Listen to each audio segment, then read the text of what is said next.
अभिनंदन, कारगिल के हीरो, author of I think 23 books, Saraswati civilisation के ऊपर बहुत बड़ी किताब और अध्ययन। 1970 में इन्होंने इंडियन मिलिट्री एकेडमी देहरादून से कमीशन पाया। 1965 में सैडली इनके brother he was martyred in the 1965 war. General Bakshi एक ऑब्वियसली मिलिट्री फैमिली को बिलोंग करते हैं। कारगिल वॉर के हीरो, 2008 में रिटायरमेंट ली और उसके बाद से आज भी 3 बजे रात तक अपनी अध्ययन और अपनी किताबें लिखते हैं। A big round of applause for general Bakshi.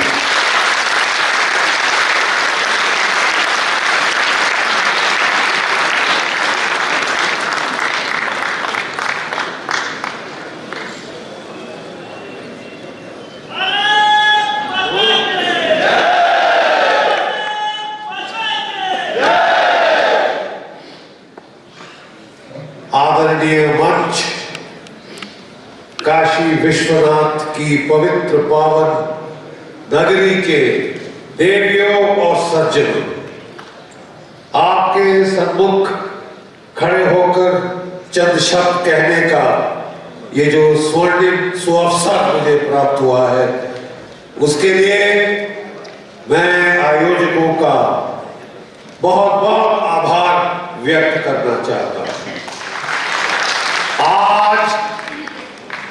आज जब ये विचार गोष्ठी का प्रारंभ हुआ तो हमने एक शंख ध्वनि सुनी, ठीक वैसी शंख ध्वनि जैसी महाभारत के युद्ध के पहले गूंज गई थी आसमान को। देवियों और सज्जनों, वो शंख ध्वनि सुनकर मेरे मन में एक विचार कौंध गया। तब महाभारत के पहले ये शंख ध्वनि हुई थी और आज एक सैनिक की हैसियत से मैं आपको कहना चाहता हूं कि इस कलयुग की महाभारत आपके सर पे है। आप सुन रहे हैं क्या कहते हैं? इस कलयुग की महाभारत आपके सर पे मंडरा रही है। कर्म हम सबको करना, आप कर्म से मुंह मोड़ नहीं सकते। अब बातों से आगे हमें कर्म की ओर जाना। बहुत ध्यान से सुनिए जो मैं कहने वाला हूं। अभी तक इस विचार गोष्ठी का पूरा जो हमारा केंद्र रहा है वो आंतरिक सुरक्षा पर है, लेकिन आंतरिक सुरक्षा को जो बाह्य सुरक्षा है, जो एक्सटर्नल सिक्योरिटी है, उसके परिप्रेक्ष्य से आप अलग नहीं कर सकते। आप अलग नहीं कर सकते। देखिए, बहुत ही दैवयोग की बात है कि ये विचार नगरी, ये विचार गोष्ठी भगवान श्री काशी विश्वनाथ की पवित्र पावन नगरी में एक बड़े खास समय पर हो रही, जबकि युद्ध के बादल आपके सर पर मंडरा रहे। आंतरिक सुरक्षा और जटिल हो जाती है और संकीर्ण हो जाती है जब बाहर का खतरा आंतरिक खतरे के साथ मिले। जनरल फ्रैंको कहा करता था, मेरे 4 बड़े दस्ते दुश्मन की राजधानी की ओर जा रहे हैं और 5वां दस्ता वहां से उठ के पीछे से वार करेगा। इसको बोलते थे 5th कॉलम। जैसे हम बातचीत कर रहे हैं, अभी बताया कि मैं 3-3 बजे रात तक जाग रहा हूं, इसलिए कि बड़े अच्छे संकट और इम्तिहान की घड़ी आ रही है। आपको तैयार होना पड़ेगा। आप इससे मुंह नहीं मार सकते। और माफ कीजिए, आप जैसा नहीं कर सकते। आप सुन रहे हैं मैं क्या कह रहा हूं? आप चरखा काट कर दूसरी गाल आगे करकर ये सच्चा नहीं कर सकते।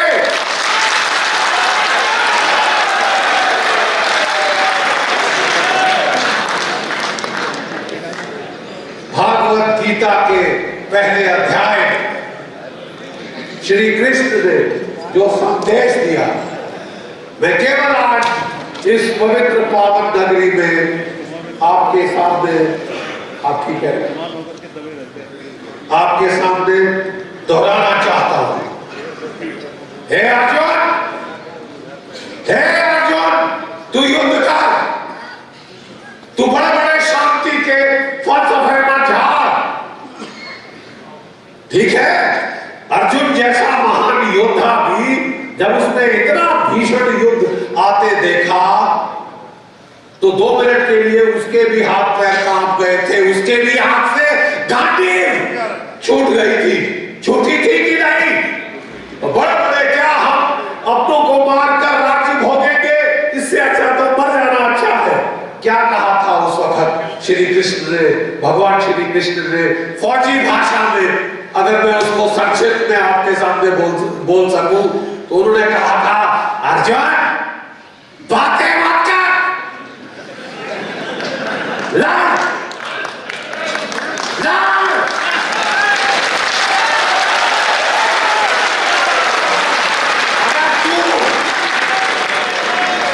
अगर तू इन्हें नहीं मारेगा तो ये तेरे को मार डालेंगे, बेरहमी से तेरा कत्ल कर देंगे।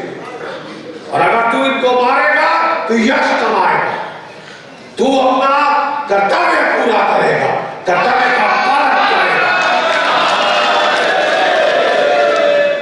देवियों और सज्जनों, जैसे हम ये बातें कर रहे हैं, अफगानिस्तान में युद्ध चल रहा है।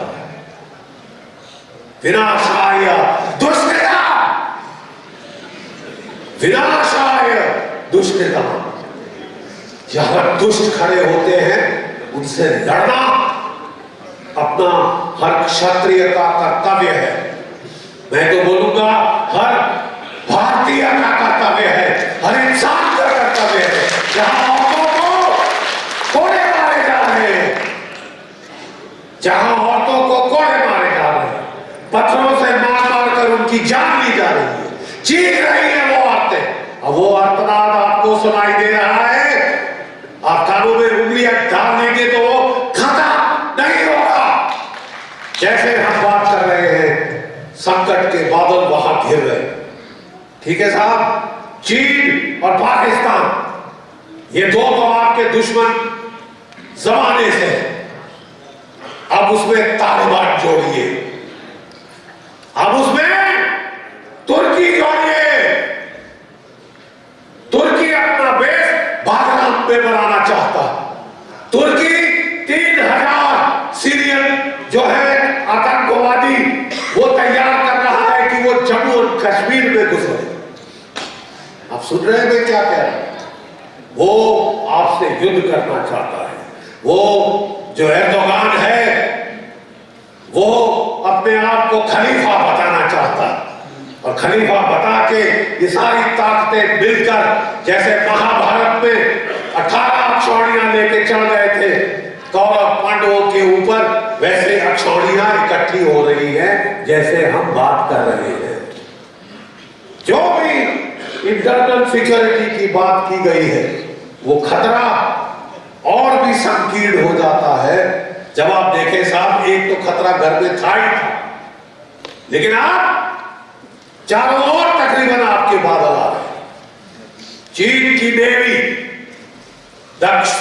दक्षिण पूर्व एशिया से आगे बढ़ के हिंद महासागर में आ रही है। बेस उसने बना लिया है म्यांमार में, श्रीलंका में, ग्वादर पश्चिमी में, पाकिस्तान के अंदर, और वो जो है अफ्रीका के हॉर्न ऑफ अफ्रीका जिबौती में भी उसका बेस है। चारों तरफ से चक्रव्यूह बन रहा है। अगर हमें मालूम नहीं, हम आनंद में, आप धोखे में, आप भारी धोखे में, आपके ऊपर आफत आ रही है, आपको लड़ना होगा, आपको युद्ध करना होगा, आपको पुरुषार्थ करना होगा। बातें नहीं, आप पुरुषार्थ का समय आ गया। क्या हमको भयभीत होने की जरूरत है? क्या हमारे चेहरे फीके पड़ जाने चाहिए? बकवास। 1.4 अरब भारत की आबादी है। 1.4 अरब चीन की आबादी से ज्यादा है आपकी आबादी। ये खुशखबरी सुन ली आपने? इस काम में हम अच्छे हैं। 1.4 अरब आबादी है और दुनिया की यंगेस्ट सबसे युवा आबादी है।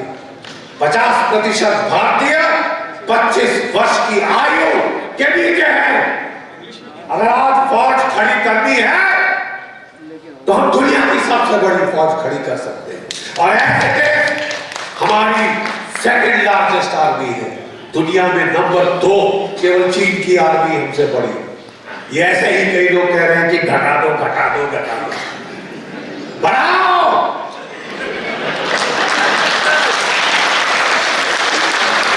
पैसा लगेगा, पैसा लगेगा, पैसे बचाओ माता, नहीं तो महंगा पड़ रहा है। सुन रहे मैं क्या कह रहा हूं? इस वक्त आपने पैसे बचाए, आप रहोगे नहीं,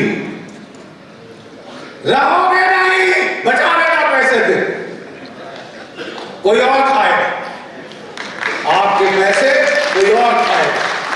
अब वक्त है कि हम अपनी सरकार के साथ इकट्ठे खड़े हों। अब वक्त है कि हम युद्ध की तैयारी करें। हम अगर बलिदान देने की जरूरत पड़ती है तो बलिदान की तैयारी करें। जो हथियार उठा सकते हैं ऐसी ताकतों के बरखिलाफ वो सशस्त्र सेनाओं में जाए, हथियार उठाए।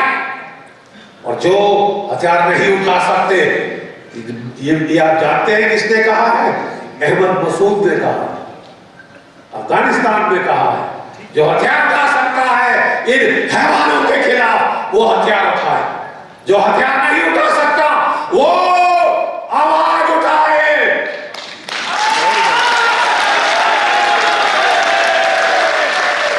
देवियों सज्जनों, आंतरिक सुरक्षा और हमारी जो बाहर की सुरक्षा है, ये दो अलग खानों में नहीं हो सकती।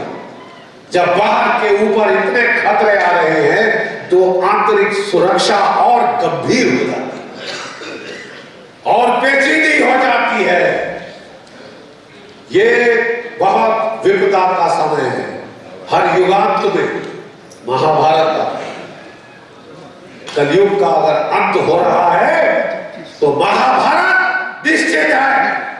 आप इससे बच नहीं सकते, हजार कोशिश कर लो, जाओ जिस बिल में झोंकना चाहते जाओ, लेकिन तुमको लड़ना पड़ेगा, क्योंकि भगवान श्री कृष्ण कह रहे हैं, हे अर्जुन युद्ध कर अर्जुन, खड़ा हो जा, उद्देश्य कर, बाहर। आप समझ रहे हैं मैं क्या कह रहा हूं? आपके ऊपर विपदा आ रही, चुनौती आ रही, लेकिन हमारे पास उतनी ताकत है कि हम इन चुनौतियों का सामना कर सकें। हर चुनौती मौका भी होती है, हर चुनौती मौका भी होती है। Great civilisations arise in response to great challenges from the natural और सोशल एनवायरनमेंट। बड़ी बड़ी सभ्यताएं तभी खड़ी होती हैं जब उन्हें भारी चुनौतियों का सामना करना पड़ता है। वो मजबूर करती हैं उन्हें खड़े होने के लिए। जो बैठे हैं वो खड़े हो जाएं। जो बैठे हैं वो तभी खड़े होंगे जब कोई तलवार लेके सामने से आएगा, और एक नहीं बटालियन तलवारें लेके आपकी तरफ आने वाले। चीन, पाकिस्तान, तालिबान, तुर्की, सुन लिए चार। और जब ये चार बाहर से हमला कर रहे होंगे तो हमारे घर के अपने माओवादी, हमारे घर के अपने जिहादी ये पीछे से वार कर रहे हैं। अगर आप नहीं लड़ोगे तो रहोगे नहीं, अगर आप नहीं लड़ोगे तो रहोगे नहीं, अगर आप दूसरी गाल आगे करोगे तो खोपड़ा धड़ से अलग हो जाएगा।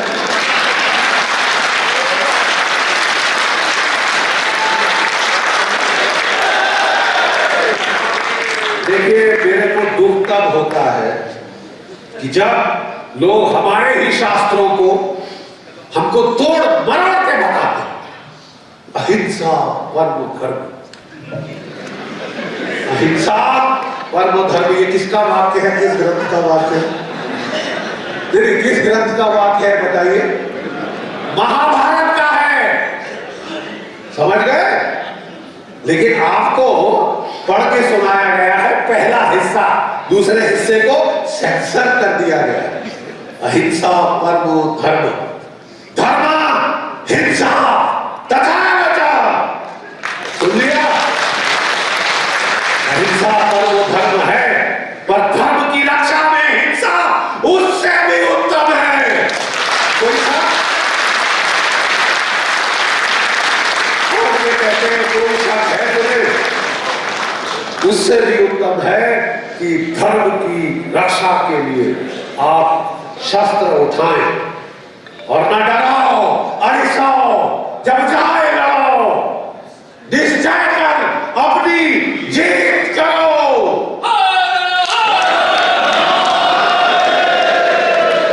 ये काशी विश्वनाथ की नगरी है, ये महादेव की नगरी है। महादेव से बड़ा योद्धा कोई नहीं, जो पूरे विश्व का विनाश कर सकता है। केवल ये नेत्र खोलिए, ये नेत्र, ये दो नहीं, ये। और वो नेत्र खुलने का जब समय आएगा, आप लोग उसका माध्यम बने। भारत की जनता बता देगी कि हमने बहुत सह लिया। 8 सदी हमने जो है आक्रमण पे आक्रमण सहे। 8 सदी हमारे शहर जलाए गए, 8 सदी हमारे गांव के लोगों के सर काट दिए गए हैं, हमारे मंदिर तोड़े गए हैं, हमारी औरतों की इज्जत लूटी गई है, उन्हें वेश्या बाजारों में जाके बेचा गया है, काबुल में, कंदहार में, बुखारा में, सामरकंद में। और आपने क्या सीखा? अहिंसा परमो धर्म। अगर आपने ये सीखा तो एक फौजी की भाषा में और एक पंजाबी की भाषा में फेंटे बूते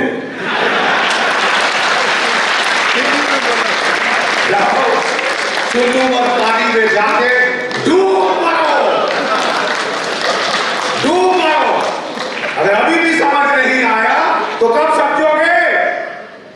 इसीलिए आज का जो मैंने शंखनाद सुना काशी विश्वनाथ में, तो मेरे रोंगटे खड़े हो गए, सहर गई पीठ,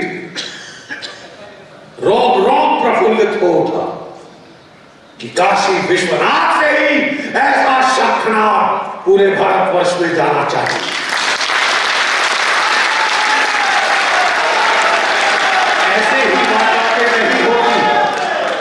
ऐसे ही बातें नहीं होती, ऐसे घटनाक्रम नहीं होते।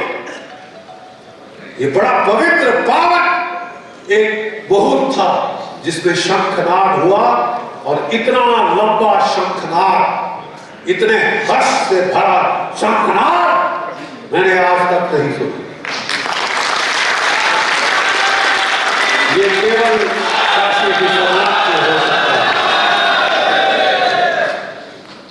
पे हमला जो है वो एक तो भौतिक हमला यानी सैनिक हमला, उसकी बातचीत हो रही है, अप्रत्यक्ष युद्ध की बात हो रही है, क्योंकि प्रत्यक्ष युद्ध करने का दम नहीं है लोगों को। 4 बार पिट चुका है पाकिस्तान, अब वो अप्रत्यक्ष युद्ध करना चाहता है। चीन ने देखा कि पाकिस्तान का हौसला पस्त हो रहा है, तो चीनी फौजें लद्दाख में चढ़ आई और क्या हुआ, गर्दनें तोड़ दी, गर्दनें तोड़ दी, हिल गए चीनी भी। तो क्या तरीका चुना लड़ाई का, कोरोना, कोरोना से लड़ेंगे ये। क्यों?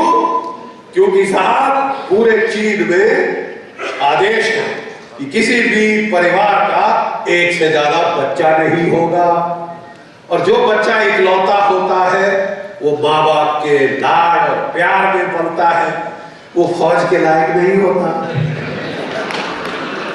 तो फौज कहां से भरेगी चीन की?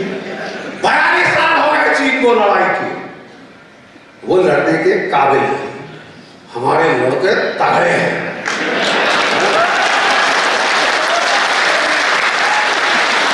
हमारे जाट, सिख, मराठा, राजपूत, गढ़वाली, कुमाऊनी, अरे तगड़ी हड्डी वाले लड़के हैं, सख्त हड्डी वाले।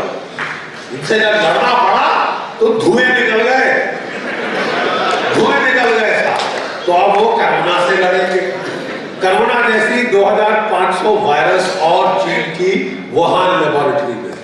और क्या आप जानते हैं कि चीन ने पाकिस्तान में एक इंस्टीट्यूट ऑफ वायरोलॉजी खोली है, ताकि पाकिस्तान आपके ऊपर अगला हमला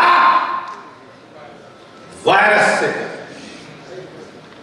वेपनाइजिंग द वायरस। अभी तक तो दुनिया ने दूसरी तरफ मुंह किया कि यार चीन बड़ा देश है, चीन की ताकत बड़ी है, कौन पकड़ा लेगा। चाचा बाइडेन की भी हालत पतली हो गई, चाचा बाइडेन की भी हालत पतली हो गई। चाचा बाइडेन की एक और खसूसियत है कि उनको पाकिस्तान से बेहद प्यार है, मोहब्बत है पाकिस्तान से, क्योंकि जब वो वाइस प्रेसिडेंट थे वो पाकिस्तान गए और पाकिस्तान ने अपना जैसे हमारा भारत रत्न होता है ना, वैसा अवार्ड, हाईएस्ट अवार्ड उनको दिया। तब से उनका तो वो बस वो हो गए पाकिस्तान, और अब वो पाकिस्तान को पूरा सपोर्ट देना चाहते हैं, चाहे भारतवर्ष का इसके अंदर बुरे हाल हो, उनको 2 कौड़ी की परवाह नहीं। वो कहते हैं I don't care, we care. हमको तकलीफ है साहब, क्योंकि ये 2 टके का मुल्क जिसको हम 4 बार हरा चुके हैं, ये भतीजा मुल्क जिसे हम 4 बार हरा चुके हैं, एक बार तोड़ चुके हैं 2 टुकड़ों में, ये फिर उछल रहा है, क्योंकि अब इसके साथ कूद गए हैं चीन, तुर्की, तालिबानी। तो ये सोच रहा है साहब अब जो कौरवों की 18 अक्षौहिणी सेना खड़ी हो गई, पांडवों को रगड़ गई। उनकी 11 थी ना और 18 थी कौरवों की, तो ये वही समीकरण होगा। लेकिन क्या हुआ था साहब कौरवों का, क्या हुआ था? कौरव ज्यादा फौज थी ना, चीन भी साथ था, पाकिस्तान भी था, तुर्की भी था, तालिबानी भी थे। 100 सोनार की एक लोहार, और लोहार तब होता है जब आप इस तरह इकट्ठी मुट्ठी करेंगे तो दांत टूटेंगे। एक तो हमला है आपके ऊपर भौतिक, दूसरा है जैविक युद्ध, और तीसरा है वैचारिक युद्ध। अमेरिका में जैसे अभी गुरुजी बता रहे थे, एक सेमिनार विचार गोष्ठी हुई जो अमेरिका की 45 यूनिवर्सिटीज इकट्ठी होके आपके खिलाफ करना चाहती। ठीक है साहब, यहां तालिबान के हम दुनिया हथकंडे देख रही है, बच्चों के साथ बदसलूकी, औरतों को कोड़े मारना, चीख चिल्लाहट, अतराब वहां पे हो रहा है। लेकिन दुनिया को क्या याद आ रहा है? हिंदू तालिबान। सुनिए जरा, कान की मैं निकाल लीजिए, हिंदू तालिबान। वो तालिबान तो कुछ नहीं, आप उनके खिलाफ कुछ बोले, इस्लामोफोबिया। खिलाफ कुछ बोले तो इस्लामोफोबिया, हिंदुओं को बेइज्जत करो। वो कहते हैं ना, give the dog a bad name and then kill, कि कुत्ते को गाली दो फिर उसको मारो। ये देखिए आपके खिलाफ चौतरफा युद्ध चल रहा है, चक्रव्यूह आपके चारों तरफ बन रहा है। अब चक्रव्यूह को तोड़ने के तरीके, जब अभिमन्यु सुभद्रा की कोख में था तब श्री कृष्ण बता रहे, ठीक है साहब, आप लोग सोइए मत, आप लोग सोइए मत, सुनिए, क्योंकि उसकी मां सो गई थी आधे में, इसलिए अभिमन्यु मारा गया। अब समझ रहे हैं मैं क्या कह रहा हूं? बहुत गूढ़ चीज कह रहा हूं। अगर हम सो जाएंगे, खतरे को भूल जाएंगे, तो हम पछताएंगे, हम पछताएंगे। मैं आपको कहना चाहता हूं एक गुरु मंत्र, फाइट फॉरवर्ड, आगे लाओ। ये पानीपत का सिंड्रोम, प्लीज ध्यान से सुनिए मैं क्या कह रहा हूं और आवाज उठाइए कि हम पानीपत में नहीं लड़ेंगे दिल्ली से 150 किलोमीटर दूर, हाँ अफगानिस्तान में लड़ेंगे,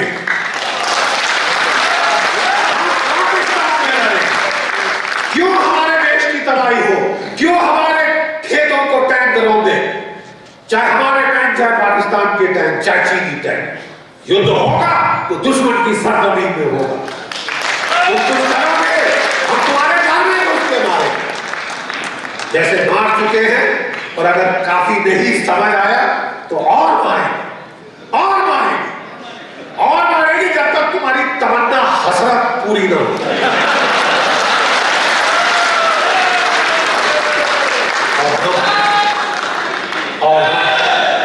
और हम चरखा नहीं काटते। रेडियो सज्जनों, मैंने आपसे जो है ये बताने की कोशिश की है, ये जो दुश्मन आप आने वाले दिनों में देखेंगे वो लाइन ऑफ कंट्रोल के पार इतना नहीं आए। पता क्यों? क्योंकि वहां हमने फेंस बना रखा है, वहां हमारी फौजें पूरी तरह तैनात है। तुम आज सालों तुम्हारे लाशों के कालीन बिछा देंगे, तुम आगे देखो उधर। तो ये कहां से आएंगे? ये मस्कत से आएंगे। आप समझ रहे हैं? यहां के लोगों को जो बहका कर मस्कत ले जाया जा रहा है, वहां से किश्तियों में इनको लाके कराची के पास थट्टा कैंप में लाया जा रहा है। थट्टा कैंप जानते हैं कौन सा वाला कैंप है? बताइए, थट्टा कैंप की क्या खसूसियत है? अजमल अमीर कासम वहां ट्रेन हुआ था 26/11 के, वो फिर कैंप खोल दिया गया, वो फिर मुंबई करना चाहते। आपके लोगों को बहका कर नेपाल ले जाया जाए, बांग्लादेश ले जाया जाए, श्रीलंका ले जाया जाए, भारतीय पासपोर्ट वहां धरवा लेंगे, पाकिस्तानी पासपोर्ट वहां की एम्बेसी इशू करेगी, ताकि आपके रिकॉर्ड पे, चिट्ठे पे कोई विदेश का नाम ना आए। आपको ट्रेनिंग पाकिस्तान भेजा जाएगा, चाहे मस्कत के जरिए, ओमान के जरिए, किसी भी ऐसे मुल्कों के जरिए वहां ट्रेनिंग देंगे, फिर वापस मस्कत, ओमान, वापस नेपाल, वापस बांग्लादेश, और आपका भारतीय पासपोर्ट आपको वापस दे दिया जाएगा। आप सुन रहे हैं मैं क्या कह रहा हूं? आपका क्या कर्तव्य है? आंख कान खोल के रखिए। इजराइल में वो क्या, उन्होंने एक एक्सपेरिमेंट किया, एक छोटा सा बक्सा लाके रोड पे रख दिया। अब यहां बक्से पड़े रहते हैं ना साहब, कोई रिपोर्ट करता है, लोग उसके दाएं बाएं होकर निकल जाते हैं। जैसे ही इजराइल में वो बक्सा रखा गया सड़क के किनारे, 50 फोन कॉल उनके पुलिस स्टेशन आ गए, साहब वो जरा देखो क्या है, वो क्या बक्सा है, उसके अंदर क्या है, वो क्या पैकेज है, वो पोस्टल गाड़ी से गिरा है, कोरियर से गिरा है, या असली कोरियर पैकेज आया है पाकिस्तान से। मतलब हर सिटीजन को इस जंग में शरीक होना पड़ेगा। आप आंख कान है अपनी सरकार के, अपनी फौज के, अपनी पुलिस के। आप प्लीज युद्ध के लिए तैयार हो जाइए, तभी काशी विश्वनाथ की पवित्र पावन नगरी में शंखनाद बज चुका है।